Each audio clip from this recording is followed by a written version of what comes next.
Hello，大家好啊！嗱，不知不覺啦，去到新嘅一年噶啦，我哋素師傅頻道咧將會有一啲新嘅元素啦，推出俾大家嘅。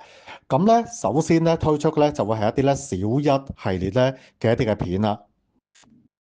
大家好，嗱，今次呢條片咧最主要講翻咧二、三同埋四咧點樣形成啦。嗱，先睇睇咧呢一個嘅表啦。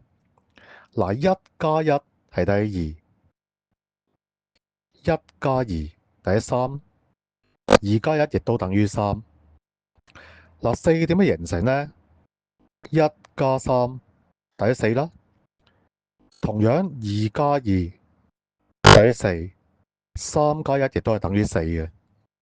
好啦，跟住咧，我哋睇睇呢一啲應用題啦。先睇第一個例子啦。魚缸咧有咧小金魚三條啦，大金魚有一條，總共有金魚幾多條咧？好啦，共有金魚，咁當然係等於咧三加一啦，係有四條嘅。嗱，去到咧第二個例子啦。嗱，姐姐同埋弟弟咧，每人係有兩個蘋果嘅。好啦，姊弟兩個人夾埋有幾多個蘋果呢？好啦，二人共有蘋果幾多個啊？係等於二加二啦，夾埋係有四個蘋果嘅。